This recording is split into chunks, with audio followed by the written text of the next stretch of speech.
이번에 굉장히 화려한 복귀전에 성공했다. 우리끼리 손을 잡으면 언제든지 국제사회한테 영향력을 줄 수 있다는 어떤 영향을 과시한 거거든요. 원산 앞바다에 소련 핵잠이 들어와서 훈련할 수도 있다 뭐.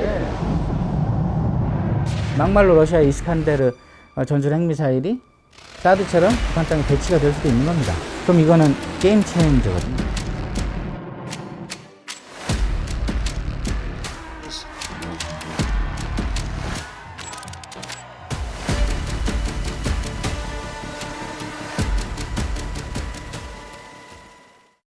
네, 안녕하십니까. 여기는 워싱턴 DC 한복판에 자리 잡고 있는 내셔널 프레스 빌딩 SBS 워싱턴 지국입니다. 저는 김용태고요. 예, 저는 남승모입니다. 네, 북러 정상회담 일정이 모두 마무리됐습니다. 김정은 위원장 방러 일정도 모두 마무리됐고요. 그래서 오늘 여기는 DC에서는 북러 정상회담과 김정은 위원장 방러의 의미, 이것을 국제 정세적 시각 그리고 미국의 시각과 고민을 담아서 분석해 보도록 하겠습니다. 조지 워싱턴 대학교 방문 교수이자 또 국방대학교 교수로 계신 김영준 교수님 다시 한번 모셨습니다. 어서 오십시오. 네, 안녕하세요. 안녕하세요. 네, 정말 지난 김정은 위원장의 방러 일정이 국내에서도 자세히 보도됐습니다만 아주 숨가쁘게 진행이 됐던 것 같습니다. 우선 이번에도 기차를 타고 갔는데 이번 방문의 의미 어떻게 분석하십니까? 이번 방문의 의미는 저는 조금 색다르게 보자면 김정은 위원장이 코로나 이후에 국제 무대에 다시 화려하게 복귀했다, 이런 식으로 표명을 하고 싶은 게, 김정은 위원장은 젊은 독재자로서 국제 무대에서 정상적인 지도자로서 주목을 끄는 걸 굉장히 즐겨합니다. 하노이 회담 때나 싱가포르 때 셀카 찍은 거 기억 모두 나실 거예요. 젊은 지도자로서 국제 무대에 주목을 끌 줄 아는 걸 즐기는 지도자이기 때문에 이번에 굉장히 화려한 복귀전에 성공했다. 저는 그렇게 북한에서 자평을 한다고 봅니다.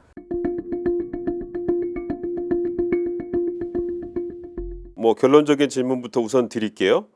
자, 이번에 미국도 계속 앞서서 경고를 했습니다만 북한은 포탄을 주고 또 러시아는 첨단 위성 기술 같은 고급 기술을 넘겨준다, 이런 식의 거래가 있었을 것이다, 이런 분석이 계속 나왔는데 어떻게 보십니까? 저는 이번의 의미가 1차적인 것은 일단 국제의 주목을 끌었다, 외교적인 행보라는 측면에서 푸틴하고 김정은이 계속 싱글벙글하는 장면을 보셨을 겁니다. 공산국가의 유산답지 않게 모든 행보를 언론에 노출하면서 본인들이 발레 구경한 것까지 지금 모조리 언론에 공개를 했습니다. 첫 번째 의도는 국제사회에 우리가 뭉칠 수도 있다라는 심볼리즘을 하나 보여준 것이고요. 두 번째가 이제 말씀하신 실용적으로 주고받기가 가능한 것으로 지금 보여지기 때문에 두 번째 의미에 주목도 하지만 첫 번째 의미도 우리가 굉장히 좀 주목해 볼 필요가 있다고 봅니다. 어떤 이벤트 효과가 분명히 있었다, 이런 얘기신가요? 네, 맞습니다. 우리 한미일도 사실 이벤트 효과가 필요한 것이거든요. 우리가 이렇게 국제 질서를 끌고 가는 주요 세 국가라, 태평양의 리더 국가라는 걸 보여줄 성공한 게 각국의 지도자한테도 굉장히 중요한 거였는데, 북러 지도자가 지금 고립된 독재자라는 이미지에서 우리끼리 손을 잡으면 언제든지 국제사회한테 영향력을 줄 수 있다는 어떤 영향을 과시한 거거든요. 이런 측면에서 국제사회가 주목을 한 이유도 있고요. 그래서 그 자체가 일단은 중요합니다. 그 자체가 일단은 성공을 했다고 보고요. 2차적으로 실무 교환은 사실 이렇게까지 요란하게 하지 않아서 조용히 국장 실장선에서 방문을 하면 되는 것인데, 정상 간에 이걸 하겠다고 선포를 할 정도로, 그리고 주변의 우려를 걱정하지 말라, 이런 얘기를 일부러 끄집어냈잖아요. 그건 주목을 해달라는 의미와 같습니다. 그렇기 때문에 유엔에서 지금 여러 가지 조치들도 하려고 하고 있고요. 그래서 지금 첫 번째 의미, 외교적, 정치적 의미에 대단히 본인들이 의도한 것 이상으로 성공을 했다. 두 번째는 말씀하신 실용적인 거래도 지금 상당히 열려 있다, 그렇게 보시면 되겠습니다. 그러니까 무기 거래를 할 거라고 보시는 거죠, 결국은? 네, 저는 할 거라고 봅니다. 문제는 이제 어느 정도 수준의 어떤 분야를 할 것이냐. 우리가 일단 리스트는 전부 다 열어놨잖아요. 우리가 공부해보지 않은 분야이기 때문에 지금 여러 가지 분석들이 쏟아져 나오고 있는데, 그건 이제 좀 더 우리가 얘기하면서 알아보겠지만 그런 부분에 있어서 충분히 가능하다고 봅니다. 이미 시작된 부분도 있고요. 실제로 북한이 러시아한테 그런 도움이 됩니까? 왜냐하면 이제 미국 같은 경우에는 그 마크 밀리 합참의장도 보면 주긴 하겠으나 크게 대세의 지장은 없을 거다, 이렇게 얘기를 하고 있어서요. 어떻게 보시나요? 그래서 여기다 주목해야 될 게, 실제 전쟁을 뒤집을 만한 북한의 변수가 작동되느냐 보다는 국제 질서를 변화시키는데 북러가 뭉치는 외교적 연대가 지금 시작이 되느냐, 그리고 연합훈련까지 가능하느냐. 막말로 북한 땅에 우리가 러시아군을 볼 수 있는 가능성이 지금 1%라도 열린 거거든요. 이런 부분 때문에 세계가 지금 주목을 하는 겁니다. 그래서 우크라이나 전쟁을 뒤집을 만한 북한의 기여는 없습니다. 그건 없고요. 근데 세계를 뒤집을 만한 북러, 중국과의 연대가 시작되느냐? 그건 맞습니다. 그러니까 오히려 더 큰 영향이 있을 수 있다. 우크라이나 전에 시각을 좁힐 것이 아니라 전 세계 안보 지형에 큰 영향을 줄 수도 있다. 이렇게 보시는 거죠? 예, 특히 한국에 굉장히 많은 영향을 미칠 수가 있습니다. 근데 러시아의 말이 좀 왔다 갔다 하는 경향이 있습니다. 보면 푸틴이 그랬잖아요. 우주기지에서 북한에 위성기술 줄 거냐 그랬더니 바로 그것 때문에 우리가 여기서 회담을 하는 거다 이래놓고 그 다음에는 우리가 합의한 건 아무것도 없다 이런 메시지도 나왔고 또 안보리 차원의 제재에 대해서 그 우리가 제재한 거 아니다. 그리고 안보리 제재를 뭐 완화할 수도 있다 이런 얘기도 하고 있고 약간 메시지가 좀 왔다 갔다 하고 있는데 이런 것들은 어떻게 보셨어요? 요걸 보면 좀 재밌는 게 있어요. 예, 러시아는 굉장히 프로파간다 전쟁의 세계 1등 국가입니다. 소련 시절부터 중국도 마찬가지지만요. 굉장히 즐기고 있는 게 보일 거예요. 푸틴이 굉장히 많은 그렇게 최근 들어 많이 웃는 걸 볼 수가 없죠. 굉장히 많은 주목을 끌고 전 세계 뉴스가 자기들한테 주목됐다는 거에 대해서 굉장히 어떤 좋은 흥분을 갖고 있죠. 김정은 위원장도 마찬가지고. 그런 상태에서 본인이 여러 가지 답변들을 준비하지 않고 와서 직접적으로 대답하는 것들을 우리가 느낄 수가 있고요. 또 하나는 앞으로 그러니까 내가 생각하기에 따라서 다 달라질수라는 메시지가 가로치고 들어있는 겁니다. 이 제재? 나는 지키고 싶어 라는 뜻이죠. 근데 너네 하는 거 봐서 라는 가로치고가 들어있고 내가 우주기술을 북한한테 줄 수는 있지만 안 줄 수도 있어 라는 게 이제 여기 가로치고 들어가 있는 거. 이래서 푸틴이 대답할 때마다 웃고 있는 거고 그거는 너네 하는 거 봐서 내가 갖고 있는 영향력을 너네 이제 알겠냐. 내가 누누이 경고했잖아. 한국이 러시아 지원하면 나도 북한이 어떻게 할지 모른다고 라는 거 너네가 이제 느꼈냐? 이대에 호들갑 떨지 말고 너네 하는 거 봐서 내가 결정할 거니까 내가 하는 거에 주목해 라고 하는 것들이 대답이 우리가 보기엔 왔다 갔다 하는 것도 맞는 것이고 그 왔다 갔다 하는 건 굉장히 즐기는 모양새로 자기의 어떤 가능성을 준 겁니다. 그렇기 때문에 사실 내부에서는 자기들끼리 어느 정도 합의들은 지금 이루어지고 있을 거고요.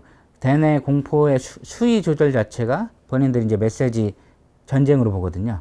메시지 스트래티지 커뮤니케이션이라고 부르는데 전략적 커뮤니케이션의 수위는 이번에 귀국해서도 계속 수위를 조절하면서 이걸 갖고 한미일이나 국제사회를 어떻게 골탕을 먹이고 우리가 끌고 가는 의도대로 겁을 먹게 하거나 안심을 시키거나 하는 것들을 굉장히 잘하거든요. 러시아가 이런 수위 조절을 아마 SC 전략을 구사할 걸로 보입니다. 대북 제재가 러시아에서 실제로 완화될 수 있는 건지 러시아는 P5로서 자기들이 지켜야 될 것도 있는데 그거를 걸면서까지 할 수 있는 건지 없는 건지. 당연히 걸 수 있죠. 저희가 크림반도 합병이라든가 러시아 우크라이나 전쟁이라는 거대한 바이올레이션을 받잖아요. 대북 제재 한두 개 깨는 건 일도 아니죠.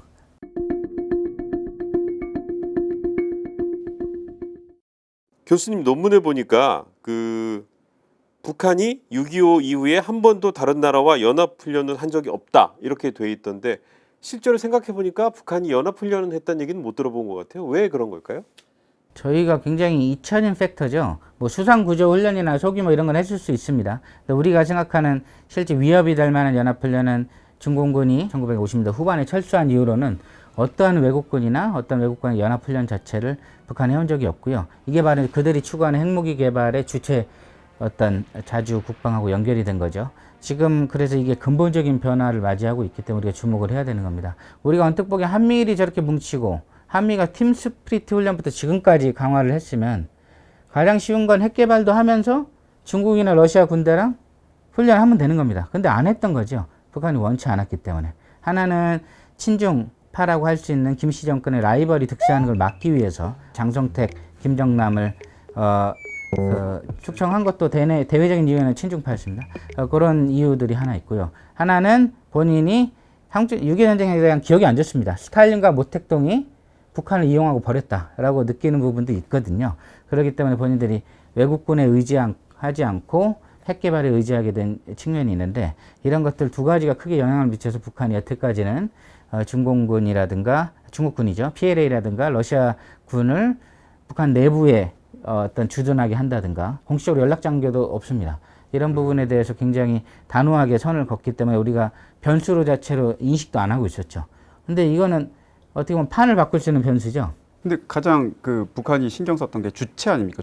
주체고 그 얘기는 뭐 그 미국이나 우리나라뿐만 아니라 중국과 러시아조차도 주체 사상 입장에서는 자기 안으로 들어오는 거에 대해서 굉장히 강한 거부감. 그거는 자기들이 자기 인민들한테 그런 식으로 교육도 시켰던 거고.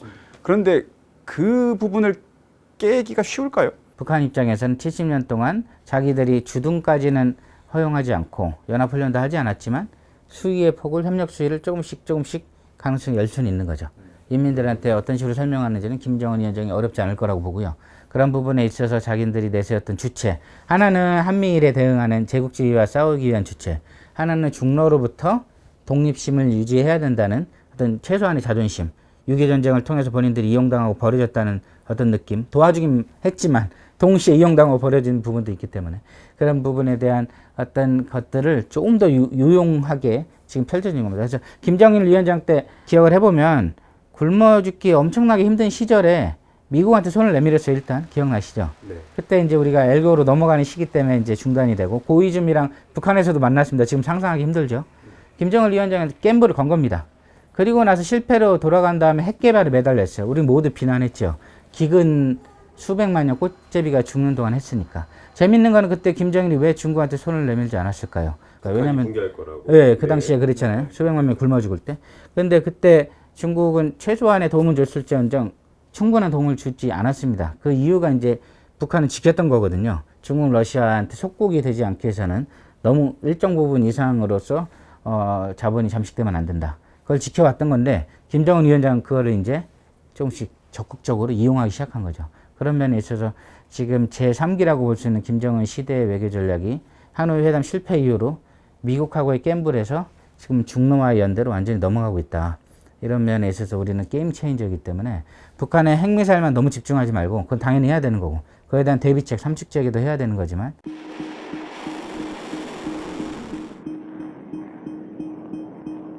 동시에 북중러가 어느 수준으로 연합훈련이라든가 우리를 향해서 자신들의 어떤 군사적 협력을 강화할지는 우리가 계속 주시하고 준비해야 됩니다. 북중러가 연대하지 못하게 외교적 노력을 하는 동시에 한미일하고 나토 간의 군사적인 대비는 또 굉장히 실질적으로 해야 됩니다. 제가 말씀드리지 않은 부분도 많이 있는데 여러 가지 최악의 시나리오들이 다 가능할 수 있습니다. 그렇기 때문에 그런 부분에 대해서도 준비는 결코 노력의 낭비가 아니다. 준비하는 것들은 반드시 필요하다. 최악의 시나리오 굉장히 궁금하네요. 어떤 건지 한번 좀 설명해 주시죠. 지금 북한 핵실험 7차, 8차 하는 것보다 중국군, 러시아군이 원산 앞바다에서 2,000명씩 서울 타격 훈련하는 게 더 무섭습니다. 러시아 핵잠수함 몰려와서 서울을 부신다든가 베이징에서 오퍼레이션 플랜에 서울 타격을 하는 걸 어떤 지도부끼리 모여서 한미연합훈련처럼 한다고 상상을 해보십시오. 이거는 게임 체인저거든요.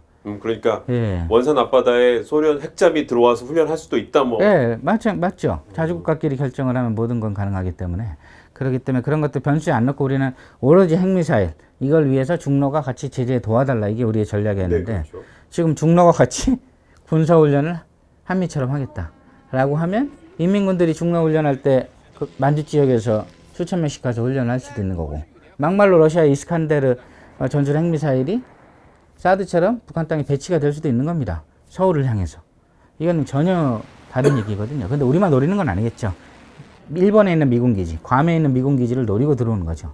그럼 이거는 게임 체인저거든요. 이거는 동북아 판을 근본적으로 뒤흔드는 사건이기 때문에 지금 전 세계가 주목을 하는 것이고 우리도 굉장히 이에 대해서 경각심을 갖고 실제 여러 가지 플랜들도 좀 가져야 됩니다. 궁금한 게 우리는 어쨌든 간에 한미연합훈련을 하더라도 방어훈련이라고 얘기하지 지금 말씀하신 걸 들어보면 약간 뭐 타격훈련 이런 식으로 얘기해 그런 것도 가능한가요? 근데 국제사회에서? 본인들은 역습이라고 표현을 쓰죠. 반격. 반격이 왔습니다. 반격. 어느 나라도 공격훈련을 준비하지는 않습니다. 지금 푸틴 러시아 우크라이나 전쟁도 작전이잖아요. 특별군사작전. 자기 러시아인들을 보호하기 위한, 동포들을 보호하기 위한. 그렇기 때문에 아무도 공격작전이라는 말은 쓰진 않는데 실제 그 안에는 여차하면 우리가 역습을 할 수 있는 모든 종류의 훈련을 3국이 같이 할 수 있다는 거죠. 지금 북한은 여태까지 혼자 해왔어요. 한미는 같이 해왔고 우리는 당연한 거고 쟤네 하면 안 된다? 아니죠. 쟤네도 할 수 있는 거죠. 그렇기 때문에 우리가 막말로 공군 엄청 약하잖아요. 해군하고. 그런데 중국군하고 러시아가 공군만 지원해줘도 게임이 달라집니다. 여태까지는 그렇게 확전을 안 하려고 양쪽이 노력을 해왔어요. 앞으로도 그래야 되고 그래서 99%는 그렇게 갈 겁니다. 문제는 우리는 1%의 준비라도 해놔야 되기 때문에 외교적 노력은 당연히 해야 되는 것이고 중로를 설득해야죠. 그전엔 북한 미사일이 일본하고 한국하고 뉴욕이나 샌프란시스코에 도착하느냐만 염두했다면 북한 땅에 배치된 러시아나 중국군의 미사일 혹은 그렇지 않더라도 베이징이나 블라디보스토크에 훈련을 주둔하는 훈련 주둔본부에서 작전 계획 안에 괌이나 오키나와를 놓고 함께 타격하는 훈련, 그때 북한 지상군이 교란을 하라, 중국의 사이버 사령부가 평택을 공격하라라는 걸 같이 모의를 한다면 이거는 세계대전 준비를 하는 것이죠. 그렇기 때문에 우리가 경계를 해야 됩니다. 그런데 그렇게 북중러의 밀착을 예상하면서도 중국은 좀 생각이 다를 거다. 중국은 솔직히 말하면 북한, 러시아와 한 통속으로 묶이는 걸 썩 반기지 않을 수도 있다. 이런 분석도 있는데 여기에 대해서는 어떻게 보십니까? 다 합리적인 분석입니다. 왜냐하면 중국은 사실 북한은 내 거야라고 생각을 해왔고 그 전에 중소관계 한번 보세요. 뭐 국공내전 때 모택동이 스탈린한테 도움을 요청했는데 도와주지 않은 건 유명합니다. 그 전에 왜 스탈린이 트로츠키랑 러시아 내전 때 모택동이 상황이 힘들어서 도와주지 않은 거에 대한 또 반대 급부였거든요. 그 이후에 유명한 1960년대 중소 국경 분쟁에서 각 군대끼리 몽둥이고 서로 때릴 정도로 사이가 안 좋고 그 이후에는 닉슨이 키신저랑 베트남을 어느 정도 포기하는 대신에 모택동하고 손을 잡고 대탕트를 일으키죠. 소련을 견제하기 위해서. 이게 성공을 거둡니다. 그 이후에 다시 이제 중국이 세지니까 미국의 키신저는 트럼프 대통령 초기 때 러시아를 포섭해서 중국을 견제하는 그림까지 제안을 하게 되죠. 이게 중소 간에, 중러 간에는 항상 그 미국 때문에 가까웠던 거지 사실 둘이 굉장히 대륙에서 유라시아 경쟁자입니다. 이건 유명한 사실이고 친했던 적이 단 한 번도 없다고 볼 수 있죠. 근데 지금 중국이 얘기하는 게 북러는 양국 간의 문제다. 그래서 약간은 방관하는 듯한 태도를 유지하지만 또 러시아처럼 무슨 뭐 대북 제재 완화 이런 얘기는 안 하거든요. 그러니까 그 이유 중에 하나가 대북 제재 완화 결의안을 러시아랑 같이 내기는 하지만 어쨌든 중국은 세계 질서를 재편하는데 자기 위주로 그러니까 어느 정도 이제 책임 있는 국가로 나서고 싶어 하는 상황에서 거기에 굳이 자기가 발을 담궈서 낄 필요는 없는 약간 그래서 적어도 큰 판, 말씀하신 대로 브릭스 같은 큰 대항하는 체제를 만드는 데는 자기가 역할을 하고 싶지만 지금 북러 하는데 자기가 거기 끼는 거는 좀 피하는 것처럼 보이는데 당장은 적극적으로 나서지는 않는 걸로 보이죠. 모든 외교 안보 전략은 변할 수가 있는 겁니다. 그게 이제 미국이 어떻게 나오냐, 미국의 새로운 행정부가 어떤 전략을 펼치느냐, 그리고 우리가 현재는 최대한 자유주의 국제질서 룰을 따르려고 하고 러시아랑 중국이 조금 다릅니다. 러시아는 자유주의 국제질서를 깨고 다국주의로 가자는 거고 중국은 자기의 강화된 위상을 자유주의 국제질서 안에서 반영시켜달라는 겁니다. 소위 G2로. 근데 미국은 이것도 받아들이긴 좀 힘들고 다국체제는 더 받아들이기 힘들죠. 그래서 중러가 약간 다른 세상을 꿈꾸고 있어요. 근데 그 안에서 중국하고 러시아가 필요하면 언제든지 북중러로 강화시킬 거고 필요 없을 경우는 보이기에는 한 발짝 떨어진 것처럼 보이지만 중러가 연합훈련을 할 때 액션으로 북한이 끼는지 이런 것들은 자기들끼리 이제 언더 더 테이블에서 이해관계를 맞출 거기 때문에 지금 당장 중국이 기존처럼 북러가 하는 걸 질투해서 가진 않는다거나 뭐 이런 걸 확답해서 하기에는 상황이 너무 달라졌습니다. 얼핏 생각해 보면 북중러 연대가 북한과 러시아에는 자기들 입장에서 보면 확실히 이제 플러스가 될 것 같은데 중국 입장에서는 플러스 요인도 있고 이게 마이너스 요인도 있을 것 같아서 중국은 좀 생각이 다를 것이다라는 게 대체적인 시각인데 교수님 그보다 좀 한 발 더 앞서 보시는 거군요. 네, 중국 입장에서는 필요하면 언제든지 갈 준비가 돼 있고 너네 하는 거에 따라서 우리 움직임을 보여주겠어라고 이제 가로치고 문맥을 얘기를 한 거죠. 그렇기 때문에 북중러는 중국 때문에 가지는 않을 거라고 생각하기엔 너무 판단할 만한 근거가 아무것도 없다.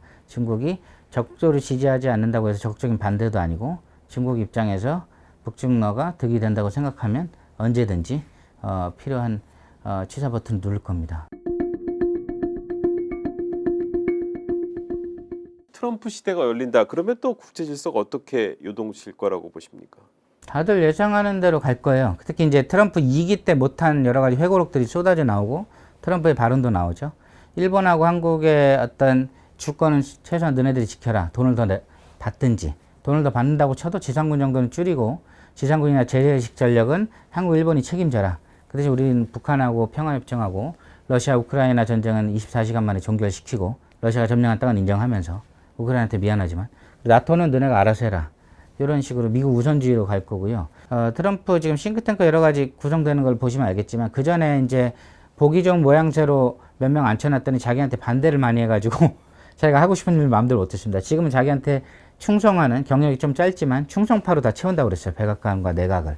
그렇게 되면 이제 못했던 걸 다 해보겠다는 거거든요. 적극적으로. 그리고 트럼프가 기술적으로 아마 연임이 또 가능할 겁니다. 그래서 본인이 할 수 있는 외교적 레거시 중에 하나가 북한과의 평화협정이고 하나는 미국 우선주의에 따른 중국에 대한 화력을 집중하는 동시에 나머지는 전부 다 빠지는 이런 모양새면 러시아랑은 굉장히 적극적으로 다시 부회를 하게 될 거고요.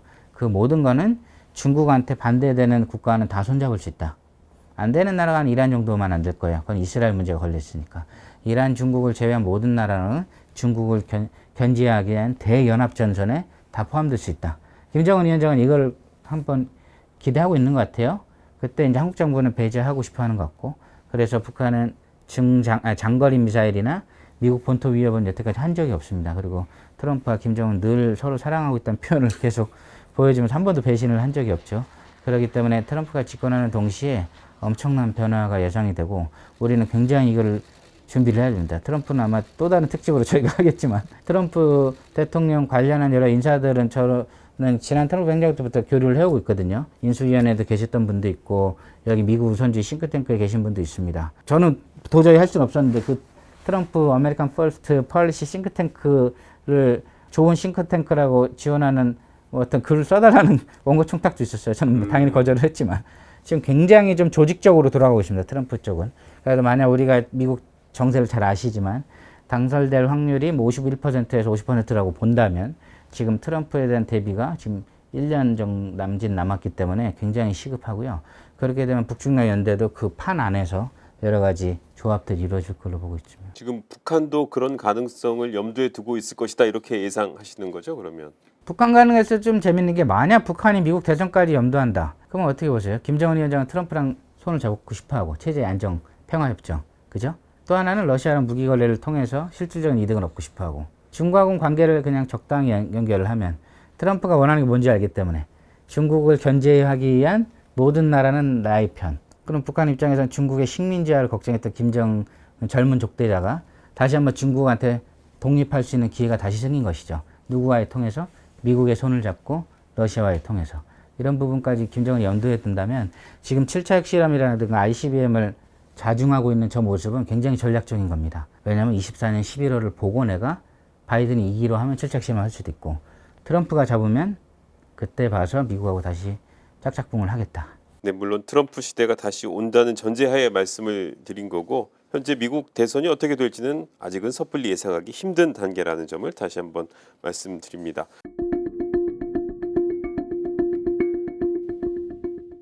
결국은 미국은 우크라이나에 무기 지원을 더 해줄 것이다. 열화 우라늄탄을 줬듯이 무언가 더 무기를 더 줄 것이다. 이런 예상들도 나오는데 그 부분에 대해서 우리 교수님은 그렇게 썩 동의하시지는 않는 것 같았어요. 네, 그 현재까지 약속한 거는 지킬 겁니다.